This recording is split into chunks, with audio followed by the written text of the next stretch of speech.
Worthy is the Lamb. Worthy is the Lamb. Lord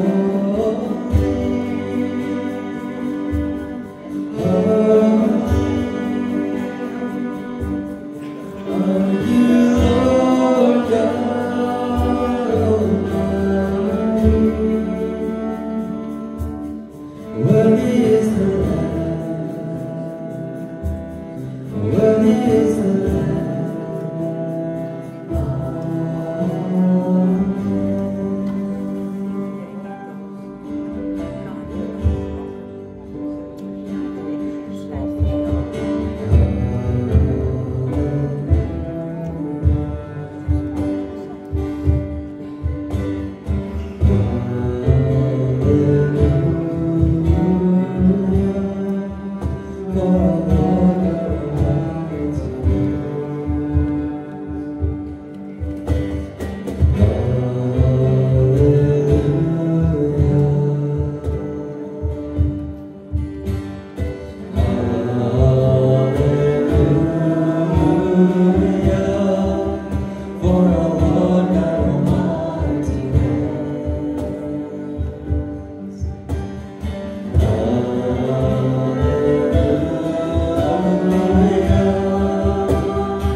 You need not say goodbye. The people will shout my name. Pilate will tell them there's nothing I have done to deserve this, but they will refuse. Pilate will stand me beside Barabbas, a murderer, and they will choose him over me. Pilate will appeal to the priest, insist on simply whipping me to appease their fury. But they will shout it louder, crucify, crucify. But still, you need not say goodbye. My hands will be tied to a post. The sound of the whip will ring in your ears and in your chest. The soldiers will peel the skin off my back. A ring of thorny branches will be pressed into my scalp until the blood runs into my eyes. Oh, but listen, you need not say goodbye. I will carry that cross. I will go to the place of the skull, and there they will drive the iron stakes between the bones in my wrist with a hammer that will nail my feet into the tree. I will be raised up as the world waits for me to die. Nevertheless, you need not say goodbye. Between two thieves I will hang. You may hear me speaking to my Father, your Father. You may hear me asking, why? But child, you need not say goodbye. What you won't see, what you won't hear, what you won't know until all of this is done, is that in that moment, I was paying the penalty of your wrongdoing. Every wrongdoing, every mistake, every act of envy, every word of hatred, every moment of violence and greed and spite, every selfish desire, every lustful thought, every moment of weakness and weariness, all the failures of human history will be in my hands and on my head. On that cross, I will suffer the wrath that was destined for you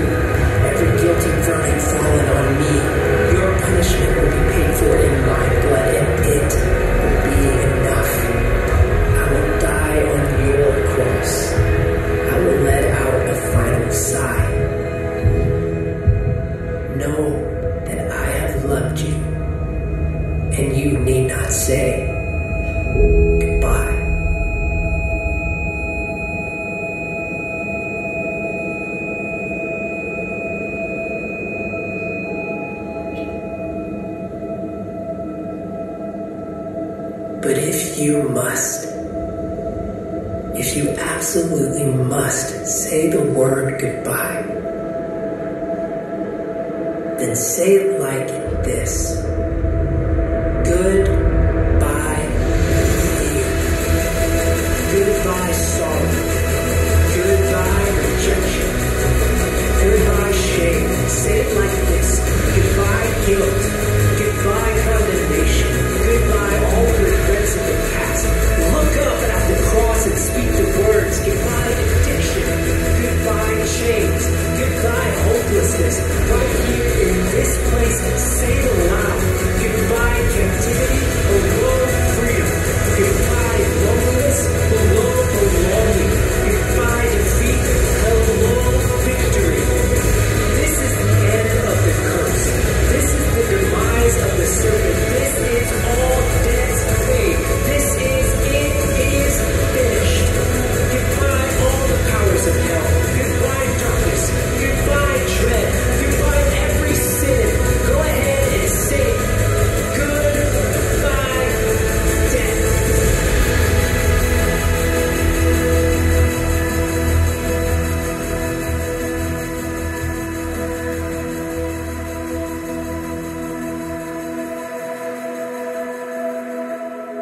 Speak.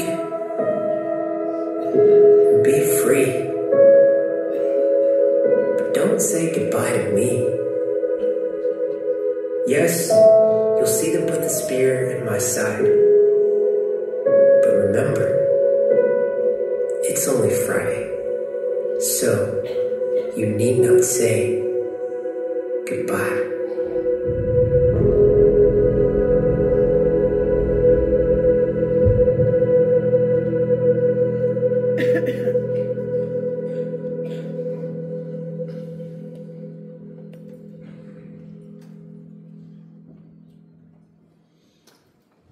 Goeiemôre geliefdes.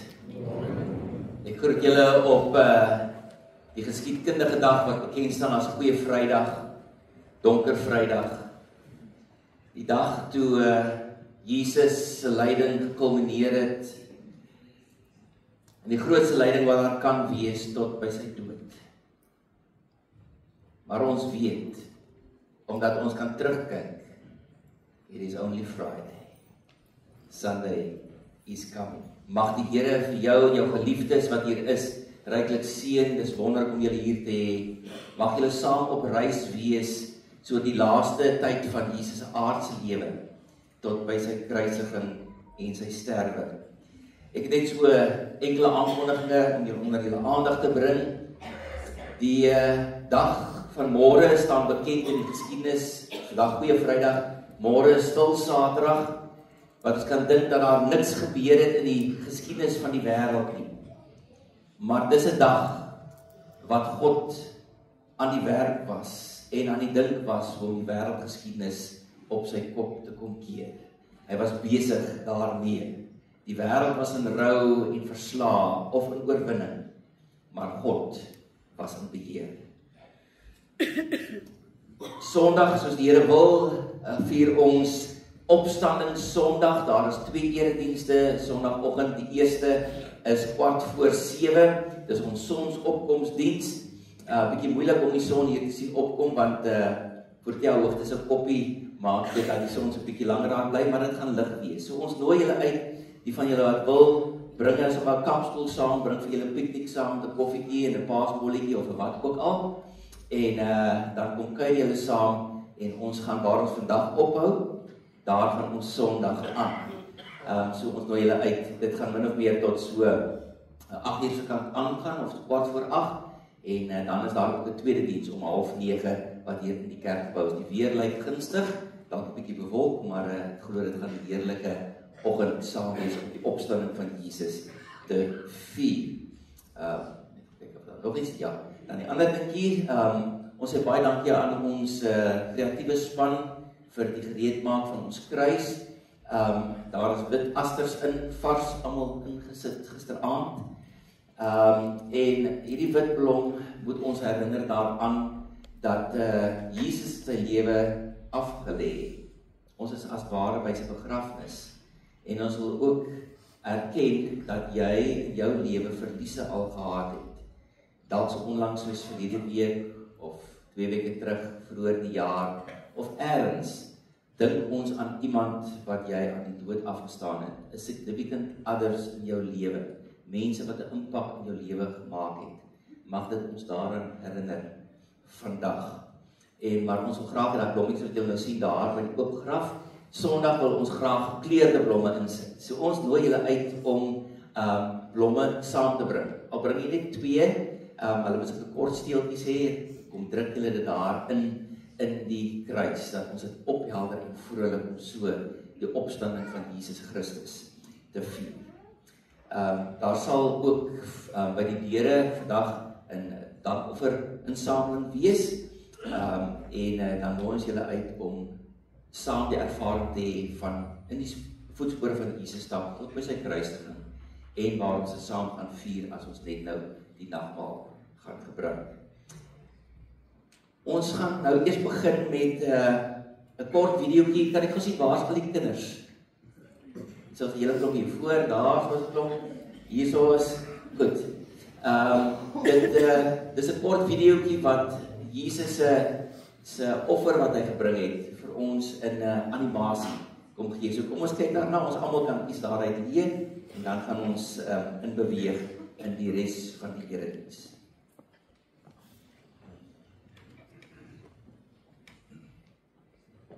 The story of Easter.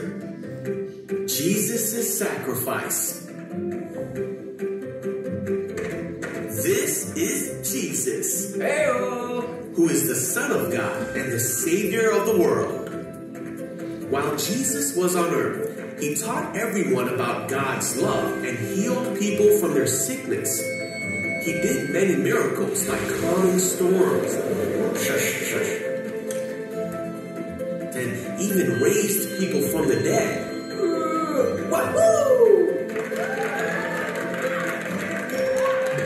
The Jewish leaders and teachers did not like what Jesus was doing or how he claimed to be the Son of God.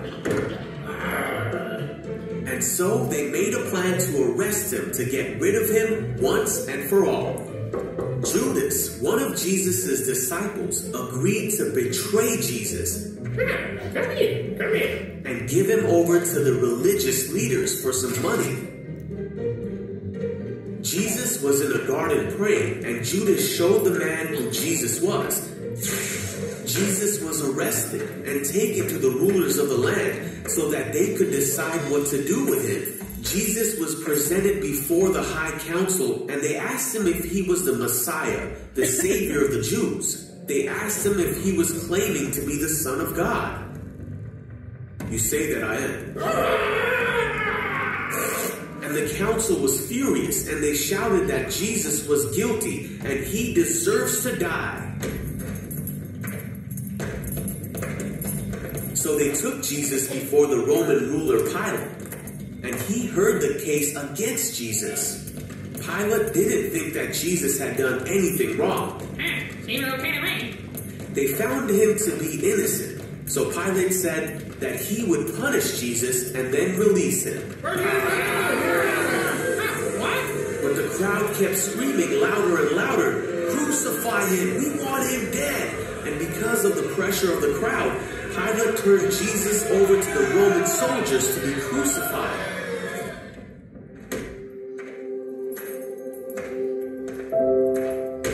Jesus was hurt and spit on. His clothes were torn and taken from him, and a crown made out of thorns was put on his head. He was beaten so badly that he could barely stand on his own.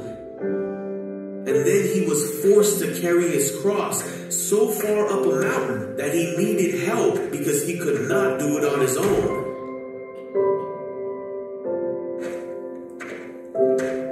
Once Jesus made it to the place where he would be crucified, called the skull, the soldiers around him nailed him to the cross and waited for him to die.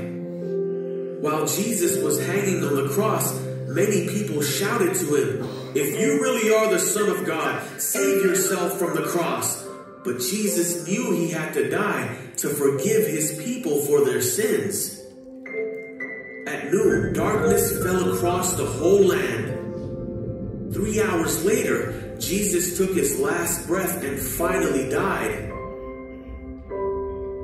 At that very moment, the curtain in the temple that separated the priests from God's holy place tore in two. A soldier watching the whole thing said, "This man truly was the Son of God." Then a righteous man named Joseph came and placed Jesus' body in a tomb. 3 days passed and it seemed that there was no hope.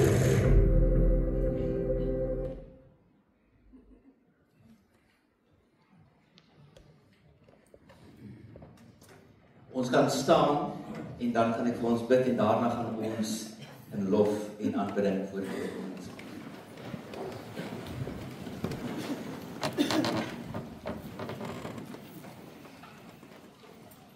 Hierdie verhaal van die lyding en die sterwe is eintlik al so goed aan ons bekend dat ons maklik die diepte daarvan kan vergeet. Die intense lyding, die smart wat hy deurgemaak het, die swaar kry, en op die ou einde ook sterwe as 'n krimineel. Al was hy sonder sonde, maar hy het al ons sonde op hy geneem. Hy het ons lewe vir ons kom terugkoop met die eie bloed en die liggaam. Mag ons vanoggend as ons verder daaroor nadink, in diep dankbaarheid voor U buig. Ons erken U as ons verlosser en ons Here. Jesus, U is die een wat werklik waar vir ons 'n bestaansreg kom gee het om vandag voluit te kan lewe. Kom ontvang dan ook ons lied en ons woorde wat ons daarmee sing, om te erken wie U werklik waar is. Jesus, ons verlosser en Here. Ons bid in U naam, Vader, Seun en Gees. Amen.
Causes me to tremble.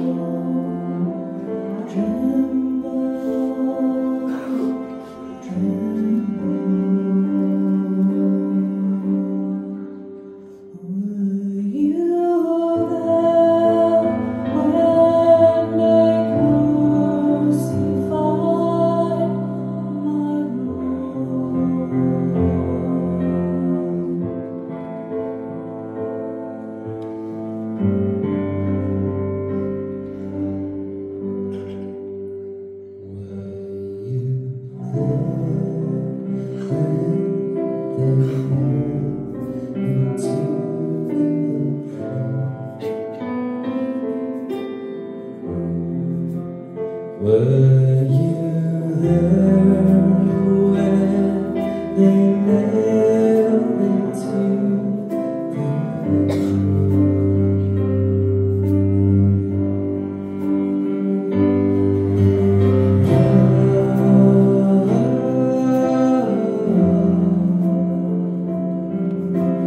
Sometimes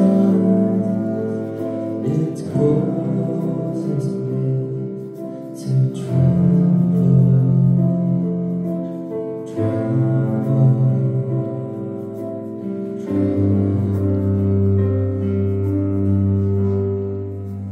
Were you there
when they nailed me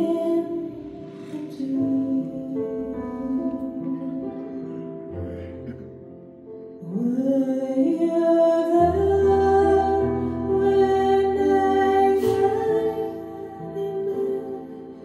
the tree?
Ons weet, Here, dat die geskiedenis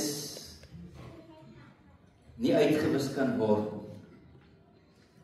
Daar was 'n houtkruis. En ons redder wat aan die houtkruis gehang het gesterf. Dit was die beste wat U kon gee, om U liefde vir die skepsels, die mens te kon wys. Hoe enigiets anders, Here, is dit U liefde wat ons gered het en ons gekoop het. Mag ons ook, as ons die gebeure van daardie donker dag in geskiedenis ook maak as ons terugdink soos die lied nou gesê het.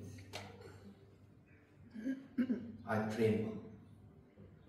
En dat dit ons diep in die hart raak.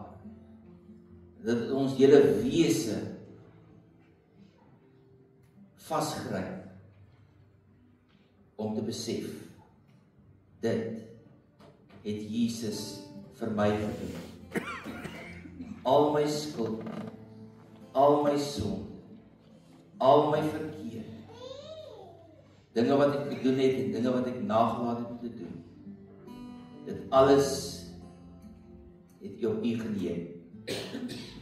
U het die lam geword wat die sonde van die wêreld wegneem.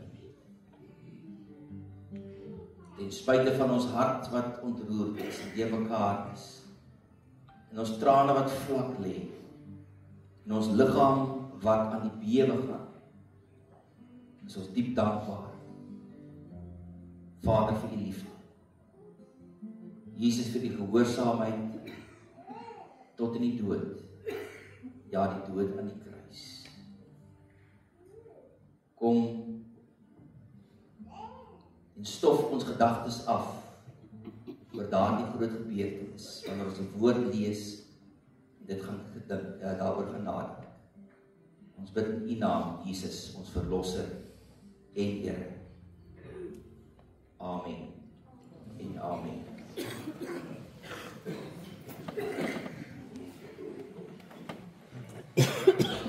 Ons gaan vanoggend saam lees uit Lukas 23 vers 33 tot 46. Ek het die Bybel vir almal vertaling gebruik het, so dit sal op die skerm verskyn, en dan net die laaste gedeelte oor Jesus voordat hy die laaste asem uitgeblaas het, gaan ek Johannes 19 vers 30 net gebruik, Johannes se weergawe daarvan. So kom ons lees dit saam, dit is daar op die skerm beskikbaar. Dit was nadat Jesus se verhoor plaasgevind, al die dinge deur die nag, en hulle het Jesus dan uitgelei om gekruisig te word. Hulle kom toe by 'n plek se naam was Kopbeen. Daar het die soldate vir Jesus gekruisig. Hulle het ook 2 skelms gekruisig, een regs langs Jesus en die ander een links langs hom. Toe sê Jesus, Vader, U moet die mense vergewe wat my kruisig, want hulle weet nie wat hulle doen nie.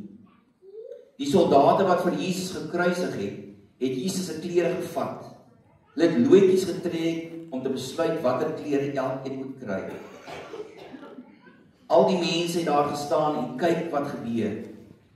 Die Joodse leiers het vir Jesus gespot. Hulle het gesê, hy het ander mense gered, nou moet hy homself red as hy die Christus van God is, as God hom gekies het om koning te wees. Die soldate het ook vir Jesus gespot. Hulle wou hê hy moet suurwyn drink. Hulle het gesê, as jy die koning van die Jode is, dan moet jy jouself red. Bo aan die kruis het hulle op 'n plank geskryf hoekom hulle vir Jesus gekruisig het. Hulle het daarop geskryf, hierdie man is die koning van die Jode. Een van die skelms wat langs Jesus aan 'n kruis gehang het, wou vir Jesus verneder.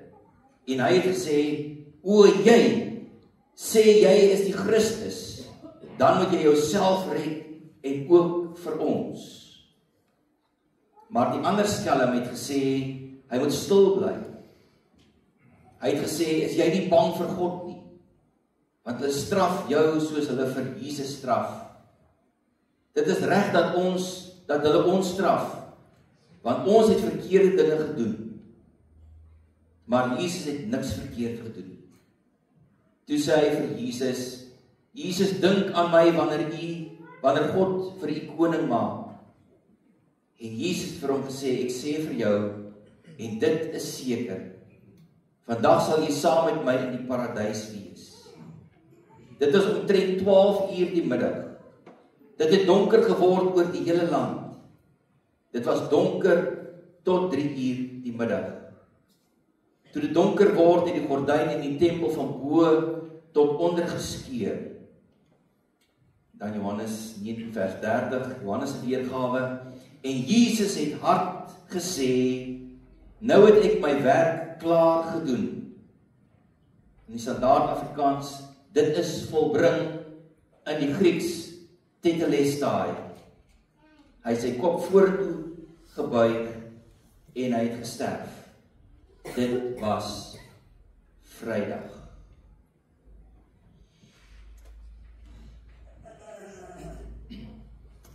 Geliefdes, ons het die voorreg gehad van Januarie tot en met einde Maart dat ons dogter Anne-Marie en ons kleinseun Johan Ry by ons gebly het terwyl pa nog in Suid-Korea was om sy kontrak klaar te werk.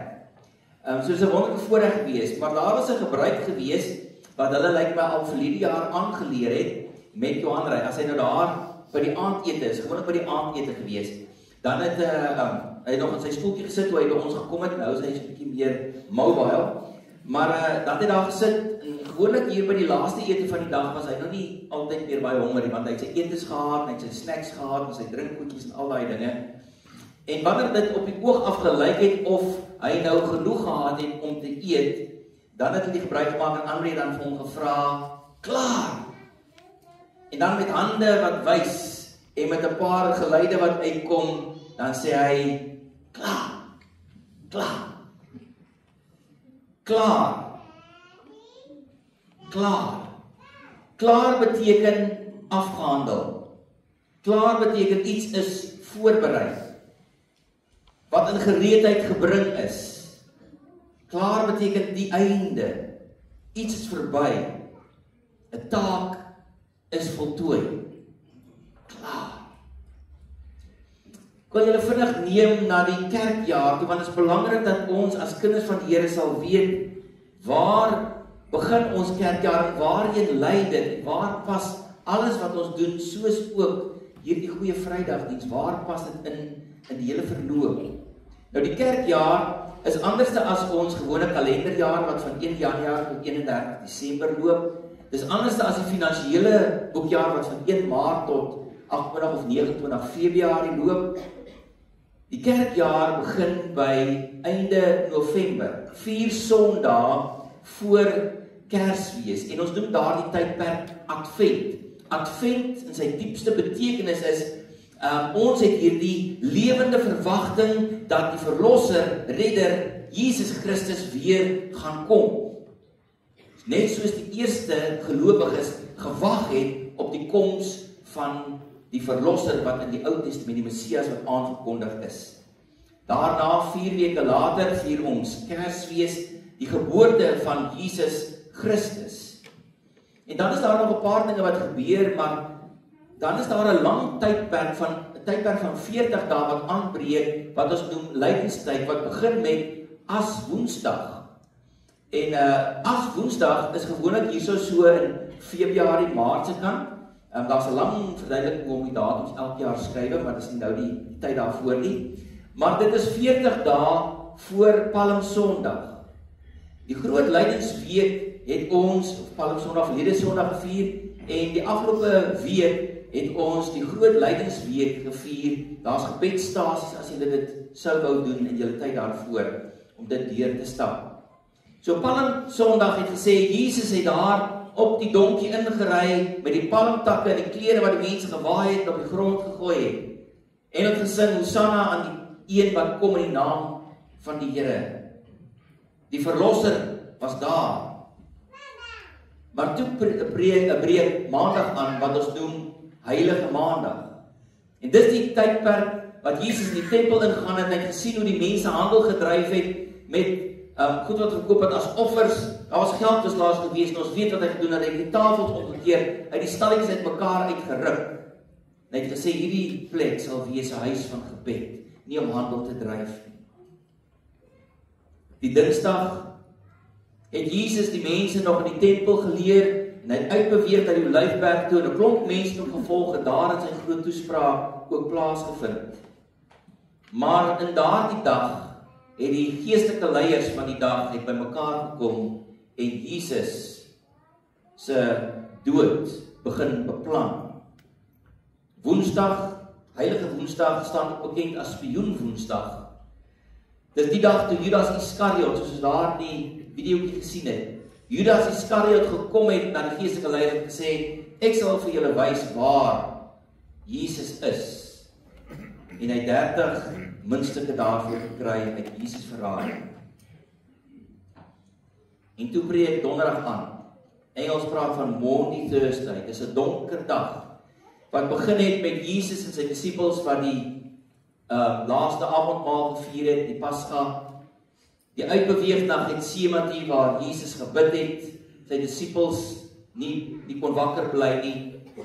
Daardie intense gebeure ook sy gevange neem en die res wat plaasvind daarna. Van daardie donderdag aand af op plus minus 20 uur, die laaste 20 uur van Jesus se lewe, het een lang en uitgerekte worstelstryd begin. Elke asemteug, elke druppel sweet en bloed, elke woord en stilte het ewigheidsbetekenis gedra. Hierdie is nie net die verhaal van 'n mens wat gelei het nie. Dit is die verhaal van Jesus wat in sy volheid die beker van lyding drink, sodat jy en ek nooit verlore hoef te gaan nie. Die laaste avondmaal is 'n heilige oomblik. Terwyl Jesus en sy disippels daar aan tafel gesit het, het hy presies geweet wat vir hom voorlê. Dat een van sy disippels hom verraai het. Dat die ander 11 disippels sou vlug as alles te erg raak. En die kruis. Die kruis. Tog kies Jesus om lief te hê tot die einde. Selfs Judas die verraaier, sy plek is gedek by die tafel. Selfs sy voete word deur Jesus gewas. Daar in die tuin van Getsemane sien ons Jesus soos ons hom nog nie gesien het nie. In rou emosie, in innerlike stryd. Vader, as U wil, neem tog hierdie lydingsbeker van my af weg. Laat nogtans nie my wil geskied nie, maar U wil geskied. Sy sweet, so lees ons, word soos druppels bloed. In absolute gehoorsaamheid lê Jesus sy wil neer by die wil van die Vader. En dan weet ons, dwars deur die nag het Jesus 'n verhoor plaasgevind. Hy is van die een punt na die ander punt gestuur, dwars deur die hele nag. En teen die Vrydagmôre word hy skuldig bevind. En hy word veroordeel om 'n wrede kruisdood te sterf. Ons teksvers waarmee ons begin het, vers 33. Toe hulle by die plek kom wat Kobbeen of Golgotha genoem word, het hulle hom daar saam met die misdadigers gekruisig. Golgotha, die plek van wederregstelling, word op die ou en die plek van finale lyding en volmaakte liefde soos ons dit nog nooit gesien het. Tydens Jesus se verhoor het hy min gepraat. Ons weet dat daar baie stiltes was op die vrae wat na hom toe gekom het en die valse beskuldigings, daarop het hy niks gesê nie. Maar hy praat aan die kruis. Jesus praat aan die kruis. Hy bied een misdadiger langs hom wat gesê het, Here, dink aan my as ek in die paradys kom, en Jesus gesê, jy sal vandag saam met my in die paradys wees. En saam met die een uitspraak was daar nog 6 ander uitsprake gewees. Betekenisvolle uitsprake daar aan die kruis. Elke woord is goud werd. En ons het nie tyd vanoggend om by almal stil te staan nie, maar die laaste een wat Johannes vir ons opteken, dis die laaste woorde wat Jesus gepraat het voordat hy sy laaste asem uitgeblaas het. Dit was nie 'n lang uitgerekte boodskap wat hy gepraat het nie. Een woord. Een woord. In die Afrikaans, dit is volbring. In die Bybel vir almal, nou het ek my werk klaar gedoen. In Johannes se beperkte vermoë, klaar. In die Grieks, tetelestai.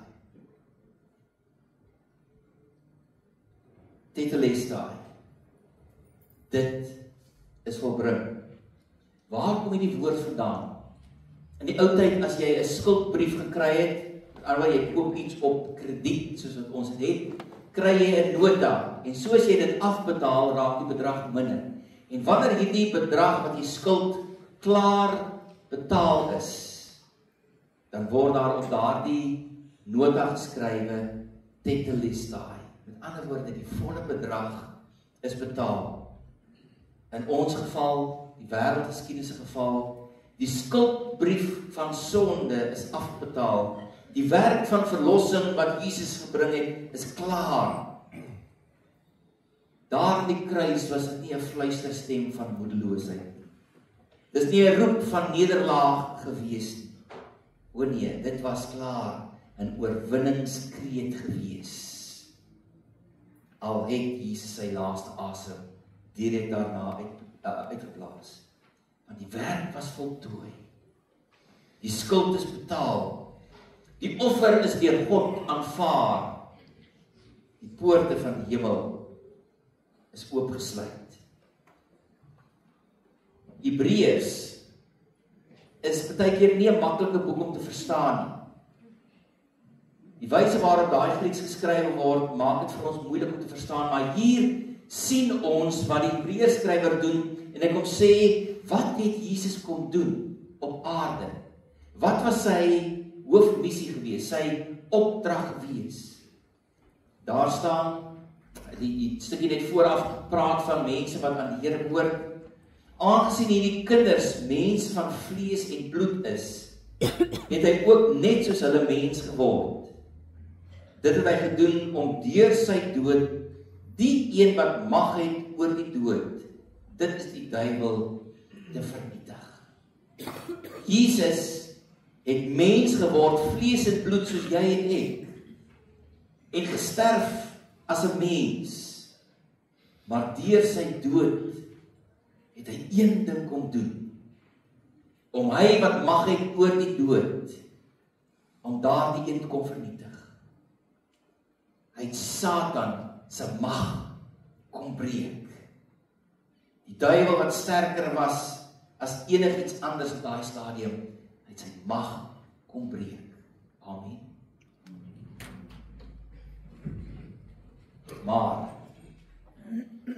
Maar toe Jesus gesê het, tetelestai, en sy laaste asem uitgeblaas het, was dit pikdonker.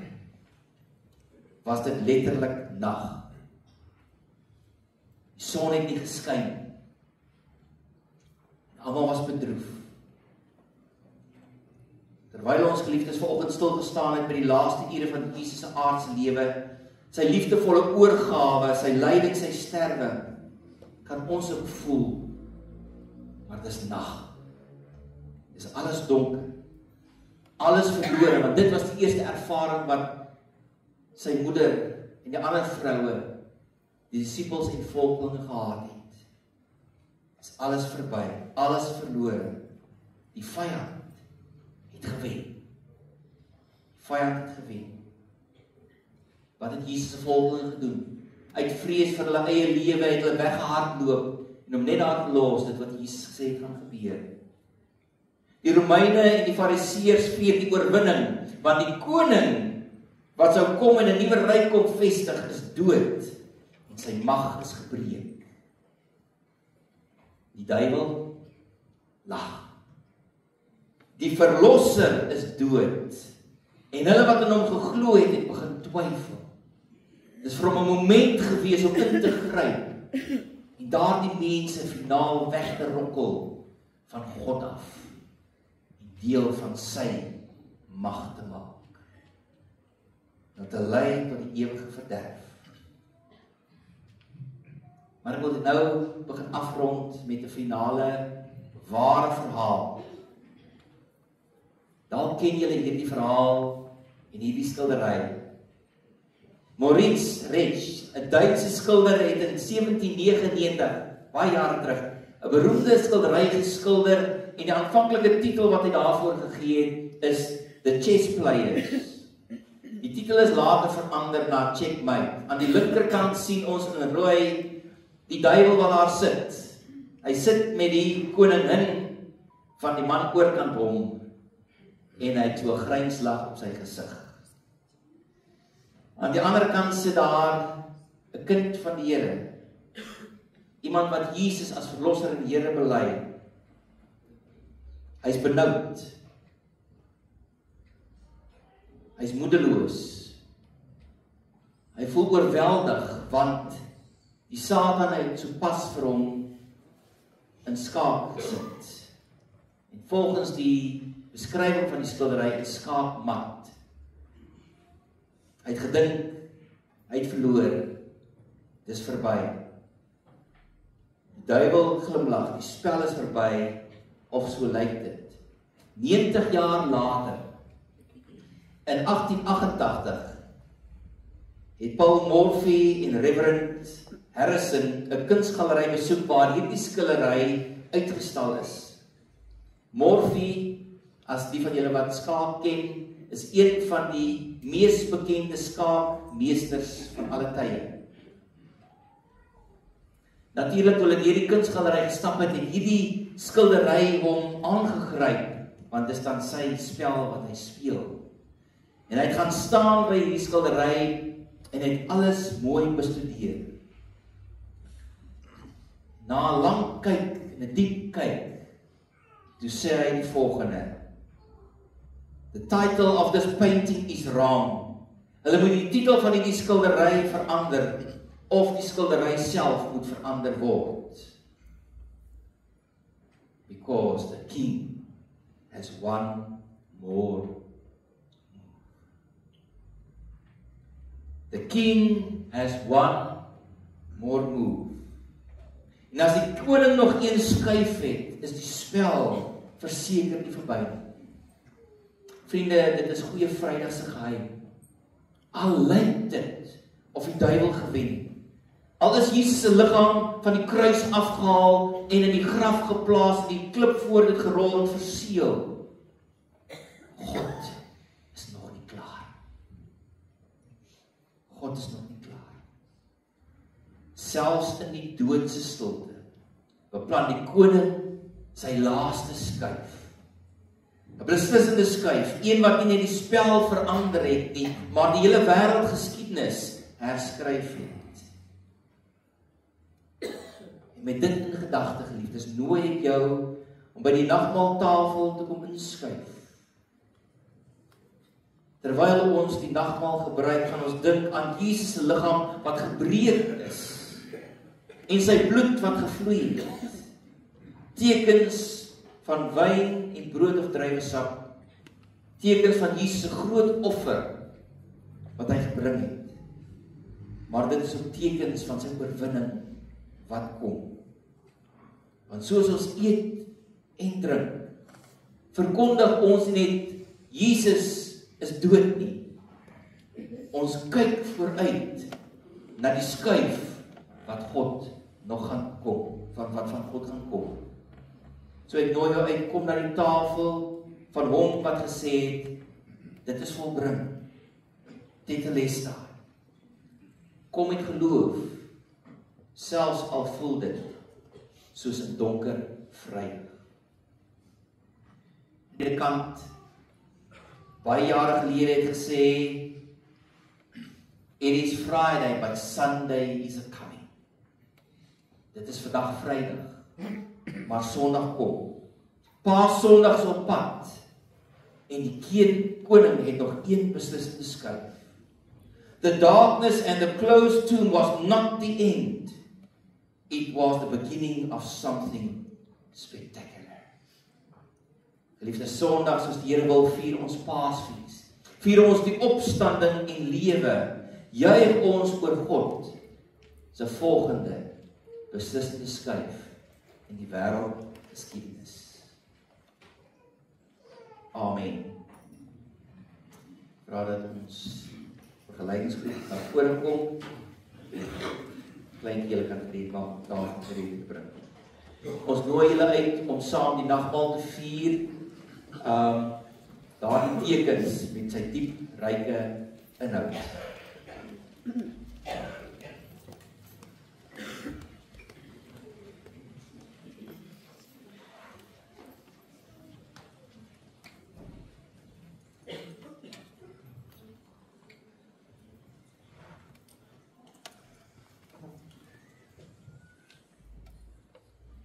Terwyl ons sit geliefdes, kan ons saam met ons begeleidingsgroep sing Hoe diep sy Vader lief.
Here, hier is ons by die nagmaal. En ete met 'n diep, ryke betekenis. Die liggaam is gebreek, die bloed het gevloei, sodat ons kan leef. Die laaste woord aan die kruis, tetelestai, dit is volbring. Nou het ek my werk klaar gedoen. Dis ingrypend, Here. Nou ons kom sit aan, en ons wil hierdie ete kom eet, met die seker wete, dat dit U lewe gekos, sodat ons die lewe kan hê in oorvloed. Kom seën ons dan hier, Vader, Seun en Gees. Amen.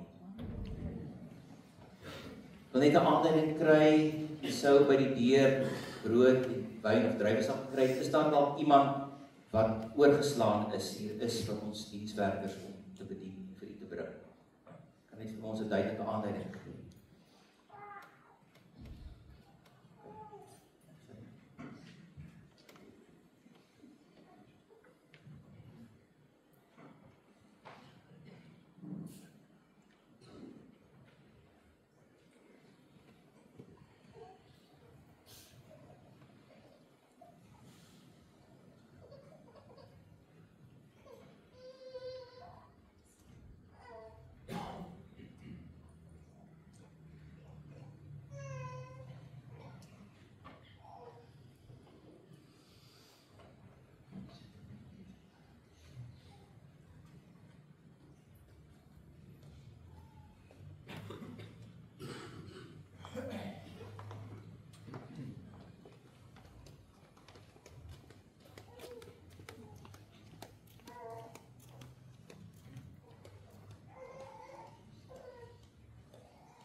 Ons neem die brood in die hand.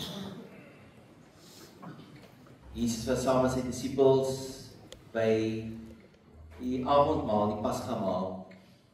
En daar het hy dieper, ryker betekenis kom gee aan wat sou gebeur die volgende dag.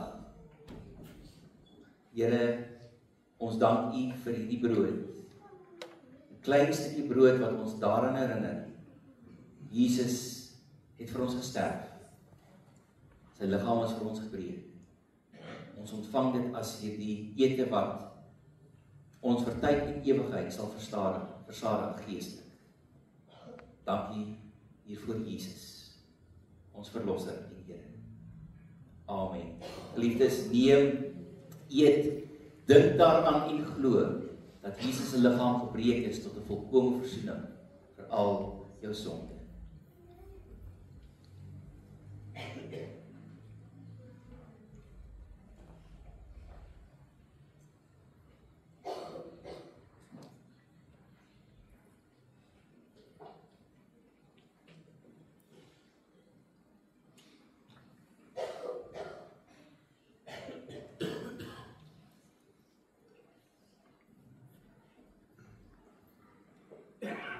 Tydens die ete het hulle 'n paar keer 'n beker omgestuur, die derde beker van danksegging.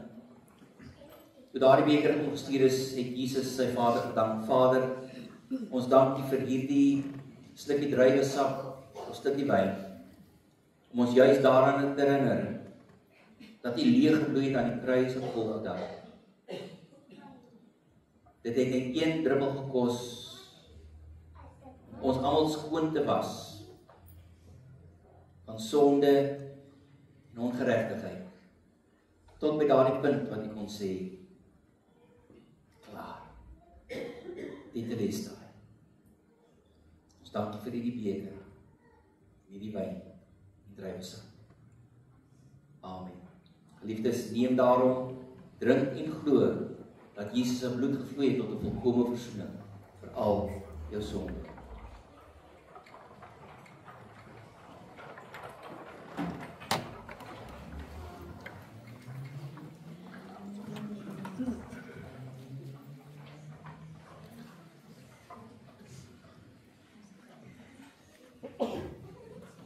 Ons raak net so 'n oomblik stil, is amper klaar.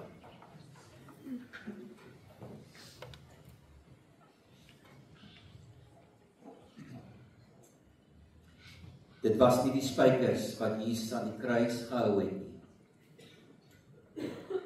Dit was die sonde, die ongeregtigheid, die skuld van mense. Dankie Jesus dat U bereid was,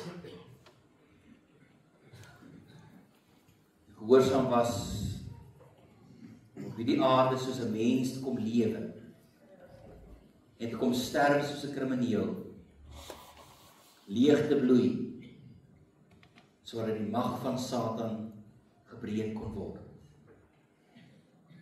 Dat elkeen wat U naam bely met sekerheid kan weet, ek lewe vir ewig saam met God en Jesus en die Gees. Mag ons altyd onthou hoe diep die Vader liefde vir ons elkeen was en steeds is. Amen.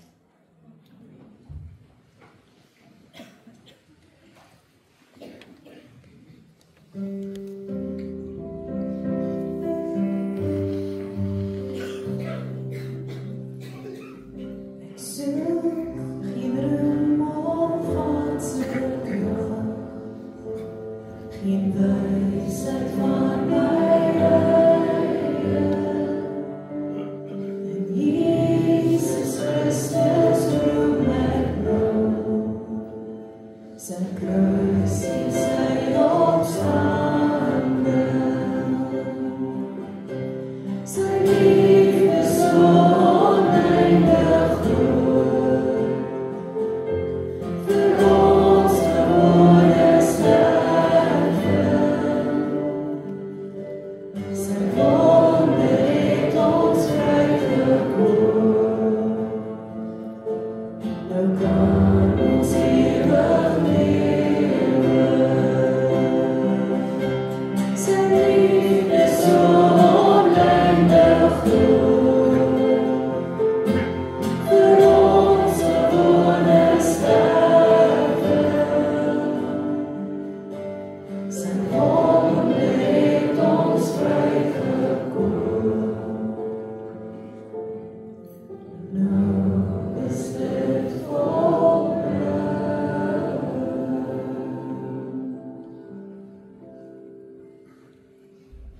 Tetelestai.